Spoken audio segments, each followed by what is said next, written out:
Can we just do this every year? This is good. Feels good. Hell yeah. All right. We will go ahead and get started. I think William will be in here in just a few minutes. But in the interest of time, we will go ahead and start with questions for Jeff or Rudy. Like I said earlier, we're going to go straight to questions. So if you have one, go ahead and raise your hand. And to kick us off, we'll go to Jenna Fryer. Hey guys, congratulations. Jeff, with this win, William broke your record as youngest winner with 2 Daytona 500 victories, back to I back. hope he breaks them all. Okay, okay. I'm full support of that. Can you talk a little bit about William and how he's developed? Yeah, I mean, you guys have witnessed it and seen it, right? We talk all the time about how quickly, he's risen through the ranks and won races and championships and continues to do it at the elite level in Cup. And, I mean, this guy right here, I think, has a lot to do with it. Rudy's just, such an amazing crew chief. And when you get that combination of great talent like Williams and talent like Rudy's, and then you put the team together with it, the resources that we have, magical things happen. So, and you couldn't ask for it to happen to better people too. William's just a great guy and cares a lot about the sport and the team, and so you wish good things for them. I was telling him must be living right because the seas parted today. That's what I was going to ask for William and Rudy. Like, it was like you guys were not really in this race, and then all of a sudden the seas parted, and you're the winner. Like, can you both kind of walk us through that? Yeah, well, I think you can't underestimate the amount of preparation and teamwork that we had throughout the week. I mean, we had an awesome car today. We just didn't have the track position to show it, and the way the fuel savings and strategy worked out. So last year was kind of the opposite. We were always up front, and this year just wasn't that way. And so I felt like for us, we just were trying to stay positive, and I felt like each restart there at the end, we were still optimistic about our chances to get forward. And yeah, obviously it worked out in a fortunate way for us, but it's not all luck to win twice in a row. So it's a lot of teamwork and a lot of talking with my spotter and us 3 working together and making the most of it. So definitely fortunate, but definitely a lot of teamwork. Yeah, for me, I just looked up and seen him ahead. I have no idea how that happened. So I'll take the other side of it a little bit. I was just happy to say, holy cow, that orange car's ahead. So. All right. Our next question will come up front to Mike Hembry, and then we'll go to Bob Pockris. Rudy, so much happened over those last 50 miles. Oh, I'm sorry. Mike Hembry, Auto Week. So much happened over those last 50 miles. Were you in Williams' ear about all that and watch your P's and Q's or find a lane or whatever? You're pretty sure something else is going to happen, right? Yeah, I think when the cautions came out, we kind of were a little disappointed where we were running, but we just said, let's just take our shots here and there, So at one point we thought we were 20th on one of the wrecks, and we ended up getting a couple spots from a lucky lineup, and then he just stayed in it, and we had some really good pushes and moves on the outside, and I didn't have much to do with that. We, preparation previously, but William and Brandon did all that. All right, Bob. Bob Pockris, Fox Sports. For William, did people make dumb moves and stuff, or is that just? I heard like 10 times. Oh, that's just super speedway racing. Yeah, that's fair. Yeah, no, I think it's just the nature of. These cars don't push and receive pushes very easily. It looks like it's in control, but the car has a lot of drag. So when you come off the corner, it's easy to get to somebody's bumper, but the cars don't get pushed easily. You have your hands full the whole straightaway. So I feel like what created the ending the way it was a lot of lane swapping, and anytime you had that amount of lane swapping, you had a lot of runs coming from behind. So I feel like that's kind of why you saw what happened at the end. All right. Our next question will go to Zach Albert.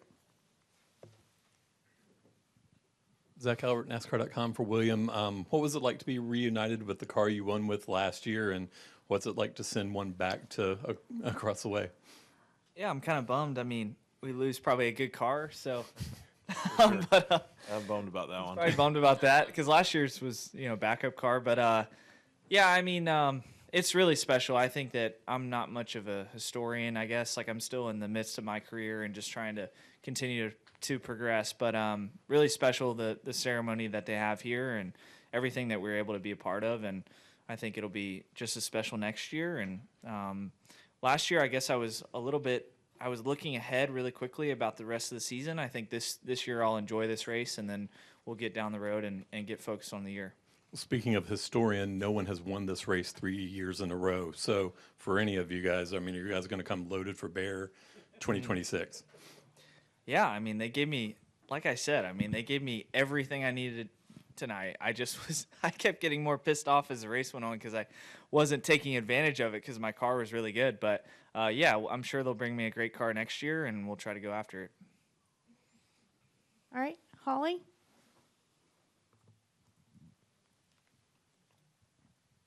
William, all week when I spoke with you, you really seemed to have a certain confidence about what your expectations were tonight. Did you feel like even as the race went on and whatever crazy stuff was happening, that you were still very much in it and that this was, going to be something you had a say in?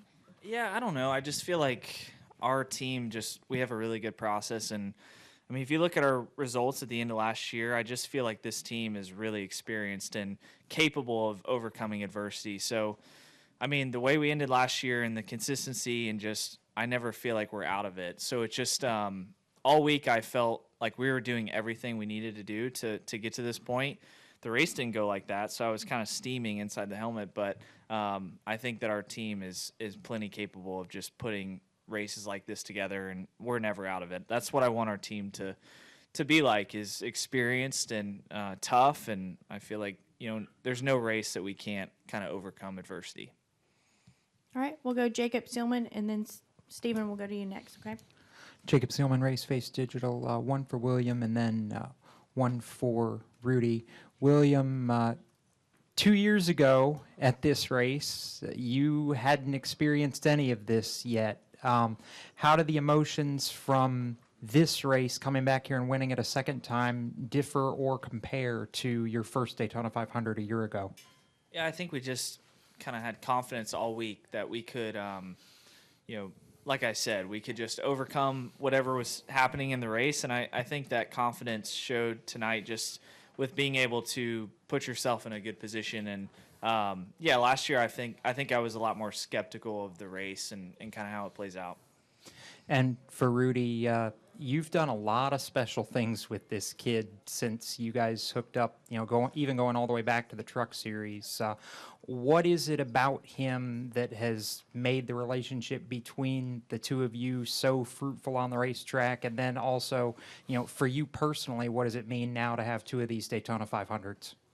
Yeah, I mean, I think this is our 20th win together, so it's pretty amazing, if you count them all together. So it's special just because of our relationship and our trust in each other and how we respect each other and grow. We don't get stale. We're not afraid to talk to each other and get through things. So and that is just a mutual respect to be mature and get through things. And then personally, I mean, last year, like that win brought me to tears, and then this win it brought me to laughter, is what I said, is because it was just like I looked up and we're getting ready to win, and it was just it was amazing. Here we were. So two totally different emotions, and if we build a good enough team, things like this happen more times than not, and that's what we've been working on, and it'll hopefully just become easier and easier as we go. All right, go ahead. Stephen Toronto, CBS Sports. This will be a question for Jeff. You just referenced, Joey doing this and that at the end of the race. You were very frank in saying that. I'm sure you saw the crash with Ryan Preece. He was also very frank in how he was fortunate to get out of the car, but that we're close to someone not being able to get out of the car after an accident like that. You come from an era where super speedway racing was not like this at the end, and you also come from an era where there was no guarantee of your safe return at the end of the race. I was just wondering if you agree with Ryan's comments about this not being sustainable from a safety standpoint, and if it isn't, what you think NASCAR should do to either better keep the cars from going airborne or make it so that we don't see this sort of thing at the end of a super speedway race? I didn't hear his exact comments, so I don't want to necessarily, go off of what he might have said or some of the things that he said. So, what I will say is, ever since I came into NASCAR and we went on a super speedway, that conversation has been happening, especially when they went to restrictor plates and started, pack racing. It's always been on the drivers' minds, and it's always been that balance between entertainment and luck of the draw, or whatever you want to call it, and then there's the safety aspect of it too. The cars, as they continue to be bumper cars at 200 miles per hour, then you're going to have a lot of wrecks, and the cars have gotten much safer though as well. So for him, was that 2 years in a row, or was it 2 years ago that he had that other incident? Of course he's going to be vocal about that. You never want to get airborne in a car once, let alone what he's been through. So I know NASCAR always is looking at those incidences and trying to figure out what they can do better to keep the cars on the ground. So I think as teams we'll offer everything we can, but we're focused on building fast race cars to go win and be safe, and we have to rely on NASCAR to do the testing to try to keep the cars on the ground and be as safe as possible. Appreciate it. Thank you, Jeff. All right. Do we have any questions in the press box? Questions from the press box? Okay. We'll come back down. Chris, did you have a question? All right. Chris Gollin with News Daytona Beach. First of all, congratulations to all three of you guys and the entire organization for a historic win going back to back. My question is for Jeff specifically. So Jeff, you won this race in a certain, depending on how you look at it, you've won this race in 3 different ways. You won it 3 times as a driver. You won it twice listed as the car owner for Jimmy Johnson, and now you've won it 2 times as the vice chairman of Hendrick Motorsports with William Byron. So I was wondering if you could kind of speak to how those kind of, I don't know where you personally view your win tally in this race. 3. 3? Well, there you go. I was like, you're rattling off a lot of stats there. one more than William Byron. Until next year. He might be coming for you there. Yeah. But I was wondering if you could speak to how the emotions of going through Daytona 500 wins in those 3 different ways differ and compare to one another. Yeah, I mean, listen, there's nothing, when you've been a driver and a part of the team and you go through that process, there's nothing like going to victory lane and just going to battle with them and then seeing the rewards. With Jimmy, I was racing against him, so it was one of those, if I can't win, I want him to win. But if I finished second to him winning, I probably wasn't still happy. So, but to see him come along and be a part of that was sort of my introduction to being in this role.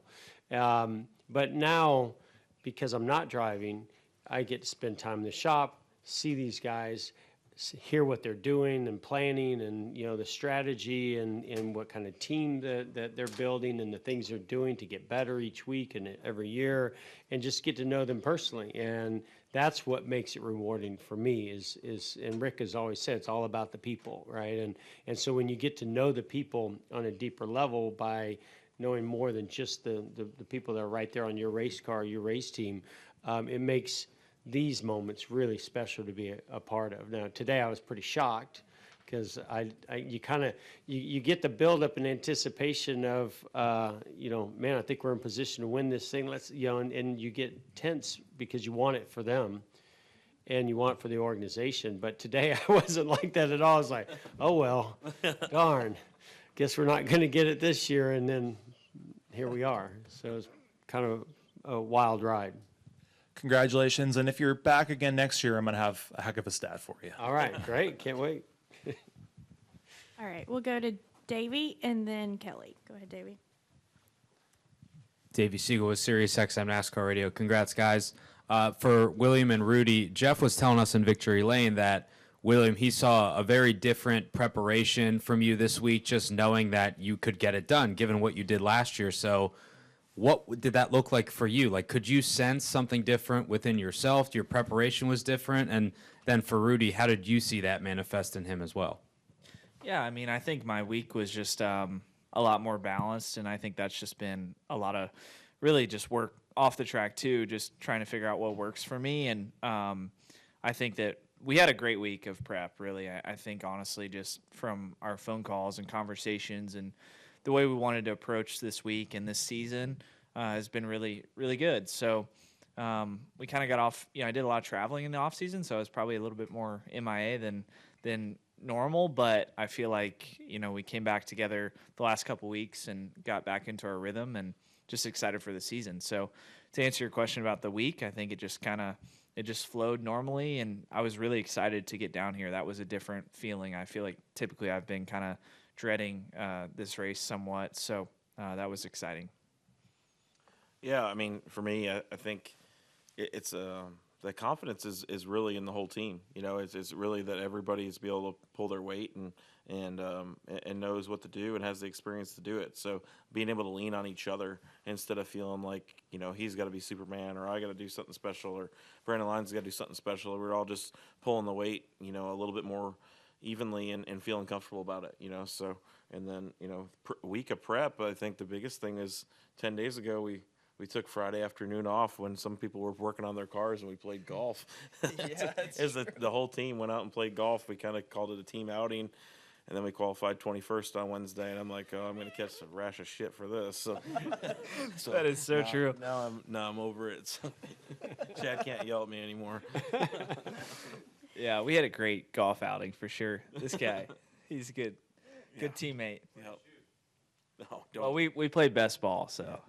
They used two of my balls all day. All right. Microphone to Kelly, please. Kelly Crandall, Racer.com. William, on the podcast, you said about coming back here after winning last year, you felt lighter. How did that help, I guess, kind of piggybacking off of what Davey was asking, how did that help just the way you approached the moves you made in the race and certainly coming down to the end there? Well, I thought it was going to help. I don't think it really helped me throughout the race, honestly, just looking at kind of the way it unfolded. But I do think towards the end of the race, I knew how to get the best finish. I knew what situations I wanted to put myself in. I was kind of like confident where I was going to choose on the restarts and things like that. So I think that comes, anytime you win, like that's what happens. When you face adversity, you've kind of been there and experienced it. And so that honestly was it, really. I think it didn't really change a lot on the racetrack besides that, and just kind of throughout the week, probably our conversations and being confident what I needed. All right. Any final questions? Okay, we'll go to Deb. Deb Williams, Auto Week. Congratulations. With this victory, Hendrick Motorsports now has 10 Daytona 500 wins, the most of any team and the most of the series, one more than Petty Enterprises with 9. Could you please comment on now that you're leading with Daytona 500 victories? Yeah, I mean, we talked about it today when the Speedway was handing over the car from last year, and Rick was there, and William and myself, and it was definitely on Rick's mind. He knows stats like that. He knows numbers, not just in racing and in the automobile business too. You just ask anybody. So yeah, he was certainly well aware that he was at 9. And listen, he's always had the most respect for Petty, for other organizations that have accomplished a lot. He's such a, what I love about him is how humble he is, because even earlier today he was talking about, I can't believe in 1983 I came down here and was just, trying to, they wouldn't even let me in the garage area. And then in 84 he starts racing, and now he's, going, at that time he was saying, I'm going for 10 Daytona 500 wins. So it blows his mind when he really goes back and thinks about it. But it was also on his mind that he likes to raise the bar and likes to be number one. And so it was certainly something that he said, man, let's go get number 10. So I spoke to him on the phone, and it's one of the first things he says, we got number 10. So it means a lot to him. And, now these cars, because they do hold them in Daytona USA the way, or I don't know, they used to call it Daytona USA when I won here in the 90s. But, now Rick preserves these cars. He's such a collector. And whether you call it a historian or just you look at the way he collects, he'll take this car, when the car from last year, and he'll put it right in the museum and have a special place for it. And then he'll have a special place for this one. And, when he sees those cars, that's him reminding himself how fortunate he feels like he is to be a part of this sport in the way that he is. Yeah, Edgar Thompson of the Orlando Sentinel. Yeah, William, your travels, I was scouring the internet real quickly to catch up, but Japan, but I see. But where'd you go? What'd you kind of get from those experiences and kind of bring back to be recharged? Yeah, I just honestly, when the off season started, I didn't have any trips planned, but I knew that I wanted to travel, and so I came up with like 6 trips basically. And the first one was Japan, and honestly, for me, it was just experiencing a culture that was completely different and unique from what I experienced, here in the States. And it was really cool because I went there by myself, and I was really nervous about that. I felt like I was going to kind of be out of place, and I still don't believe that he went by himself. Yeah. I'm still trying to get all the answers to that. it was crazy. So just but yeah, just I think honestly for me the first day and a half was really, really crazy, and just being there and trying to figure out where to eat and what to do. And but by the end of the trip, I had such a different perspective on kind of my life and what I want to do back home, and what I could learn from their culture. And it was just it was cool just to be, completely anonymous in a different country and not know anybody. It was pretty unique. So and they have a lot of history there, and the way they integrate that with their daily life and the way that people respect each other, it's pretty cool. But yeah, other trips I did, and we did a couple other trips, throughout the States. That was cool too, and enjoyed that. But he was probably like, "Where are you?" It was tough. Yeah. Yeah. What's that? No, we talked like Yeah, every we text every back now and and then. forth, Yeah. but I used to seeing him a little more. I have another one for Jeff. What do you make of Kyle Larson's difficulties at super speedway racing? Whew, man, that's rough. Well, he's so good at everywhere else. Yeah, Like, he there you can- go. There you go. That's perfect. It's incredible. Yeah, I mean, gosh, the guy's not perfect. No, I think, yeah, now I'm starting to see it's getting in his head. Like I've had a few conversations with him, and like, man, just go for it. Just forget about it. Don't try to even overthink it. But you can't, when that many races in a row doesn't go your way. So, I don't know what advice to give him other than, all I told him today is just be Kyle Larson. Don't try to be something you're not. Don't try to, look at what somebody else is doing that's having success. Just go out there and execute, and the things will turn around and come your way eventually, I think.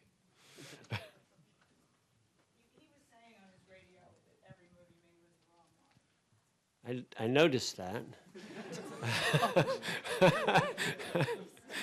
I mean, I can be hard on him because I love Kyle, and I think he's amazing. But Just wait till we get to Vegas, and it'll just be ripping. yeah. I don't know. It's a head scratcher for sure for he and Cliff and the whole team. But yeah, I'm sure they'll figure it out. All right, Bob, go ahead. Yeah, Bob Hawkers, Fox Sports. William, Rudy said he cried the first time and laughed this time. I'm curious, were you laughing too? And then, I mean, somebody from the outside who doesn't follow will say, well, gosh, if you laugh about it, like, did you earn it? So can you kind of put those two things, if you were laughing, in perspective? Thank you. Yeah, sure. I mean, I think, well, I was thinking about this with a few laps to go. Like, everyone in this series is so incredibly good that there's never a fluke, in this series. And that's just, when you get around this long enough, you respect everyone that you race against and what it takes. But I didn't know how to feel after we took the checkered. Like last year was it was definitely easier to understand the emotions. But this year was different. Like I just didn't know how to feel when we took the checkered. But as it sets in, you can't take the win away. It is what it is, and we're gonna enjoy it as a team because there's so much hard work that goes into it. But yeah, that's how I feel about it. And I didn't mean it was a joke. It just meant it was laughable that the way things happened. So. Zach Sterniolo, with NASCAR.com. William, you mentioned going to other countries and kind of enjoying that anonymous feeling there. How have you noticed your, I guess, public stature rise as your success has continued and your career has grown into what it has become? Yeah, I don't know. I'm still like a very normal person. So it just, yeah, I feel like, it's nice to be recognized for what you do in racing circles and people understand who you are. And I'm just trying to show that. Like I finally I've gotten comfortable enough to start showing what I like and don't like. And that's just a never ending process because I came from really I was not in this sport at all. So I was very much an outsider. And I think that starting to get my comfort in that and kind of overcoming some imposter syndrome of just, okay, I'm a race car driver. I deserve to be here. And that's like a never ending process really. And just being comfortable with that. Mm-hmm. All right, Michael, did you have a question? Okay. Michael Massey, front stretch. William, you were teammates with Jimmy. You drove for Dale. Jeff, obviously, you were teammates with both of them. I mean, I know the win, y'all winning tonight's the best part, right? But does it add any more to it that, Jimmy his team had the best night of their existence, and then Dale, the debut of his team, they get a top 10? Yeah, I hadn't thought about that, but I think that those are two legends. Absolutely. I mean, I think that I've learned a lot from both of them and probably could learn a lot more for sure. So I think it's just cool to, at one point I was behind Jimmy with 25 laps to go and just seeing him still out there wheeling it. I mean, his race car was pretty loose and he's still just throwing it around. So it's, that's just Jimmy. So it was really cool to be out there with him. And yeah, Dale being in, having his car in the race was really special too. We missed him at the Thirsty Beaver. We had some beers, Dale and I did, and this guy left early. So yeah, that's what I do these days. I'm sorry. Yeah, I had fun while I was there. A lot of domestic beers at that establishment. It's hard to find an import or an IPA. I found that out. But I'm sorry I missed you. I won't miss the next drink. It's all good. We got to celebrate tonight. Absolutely. All right, we're going to take a couple more questions and then we're going to wrap. But I'm going to go ahead and let Rudy go so you can finish up your interviews and get to tech. Thank you. Way to go, Rudy. All right, I think we have a question right here in the back. Scotty Sprinkle, Raceface Digital. Question to Jeff, and then a question to William. Jeff, you've made an incredible legacy driving the number 24. Looks very similar to what William has this season as well. What are the emotions for you seeing William be so successful in a car that you made so famous, and also to shatter your records? For you emotionally, what is it like? Well, emotionally, because I'm a part of it, so I'm happy. I love to see the 24 team continue to have success, and Hendrick Motorsports in general. But I think it's more special because I've gotten to know William, and he's just a good guy, and he, this is a dream come true for him. And it's been a pretty fast, rise to get here, but it hasn't come without a lot of hard work, and he puts in the work, and there's nobody more appreciative of it as well. So, I'm just proud of him, and I know the fans that I get to interact with. There was a period of time where they were sad that I was not in there, and I can see their excitement now that that legacy continues on because of what William and the team are doing. So yeah, that's great. And then William, you've become a whole lot more than just the driver of the 24 for Hendrick. You've really made your own legacy in that car, especially the last 2 years, breaking Jeff Gordon's record tonight as the youngest multi-time Daytona 500 champion. What is it like for you to have made your own legacy out of something that was so famous? Well, I don't think I have a long way to go. You have 93 wins or something. So, but yeah, I mean, yeah, honestly, just when I got in the car, I was super, I think, honestly, uncomfortable with all the pressure and everything that comes with driving the 24 car. Now it's like, okay, we're building our own team. We have cool paint schemes. We have awesome sponsors, and just it's starting to all come together, and we're really getting a personality to our team. So it's been fun to see that evolution, and you know, obviously he's supporting it all the time, and it's cool to see him so involved. I mean, to see him on he doesn't know this, but like to see him on qualifying night and be down there watching, and just he's at all the events, all the competition meetings, so he works hard. Thank you. Never takes a day Tell the off. boss that, Yeah. please.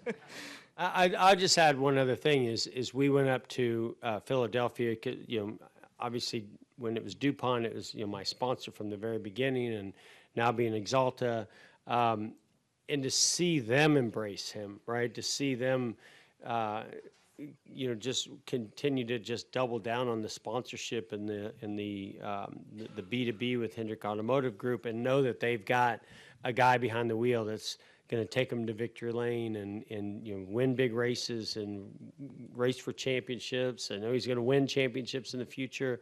Like to see the excitement in our sponsors that are part of that is also kind of just verification of what he's accomplishing and doing.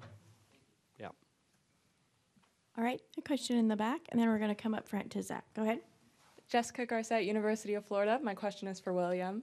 So your love of racing rooted in your early years of iRacing. You're now back-to-back Daytona 500 winner. What have you learned on your journey here, and what would you say to the kid in their room who dreams of being a driver but can only start with a sim rig? Yeah, I mean, that excites me, just thinking about young kids and their passions. I mean, I think that you've seen it across all sports. Like, you'll hear crazy stories about different athletes or whatever it is. Like, you just have to, whatever it is you're interested in, you just have to go for it and just continue to do it no matter what anyone says. I feel like it's all about your passion for something, and I knew racing was what I wanted to do. I had no passion in anything else, so it just, this is what I stuck to and loved. Mm-hmm. All right, we'll take our final question up front from Zach. Zach Tansready, kickingthetires.net. Jeff, we heard last year that Tom Cruise was interested in a Days of Thunder sequel. You two have been close for a number of years. Just curious if he ever reached out to you with any thoughts, and what would you think of seeing NASCAR back on the big screen? I mean, I am seeing just a lot more momentum in projects like coming through NASCAR and coming to Hendrick Motorsports and just more interest. And so that's good, right? It talks a lot about where the sport's at, where it's heading. I mean, the amazing crowd, you know, that was here all week and not just today. New TV partners. So I do think that there's this kind of resurgence, which is awesome. And there's also a whole new landscape of opportunities with streaming services and, you know, docuseries and also the big screen, which I think it would be amazing to do. You know, Hendrick Motorsports being a part of that project, hard to imagine how you pull that off today, because they actually had race cars with cameras in the race, and the cameras were big. Cameras have gotten a lot smaller, so maybe you could pull it off, but, you know, how do you do it and make it realistic and really authentic? But I've absolutely talked to Tom about it because I want him to do the project, and we want to be a part of it if it were to happen. So, and he seems to, you know, like to tease it. So I don't know.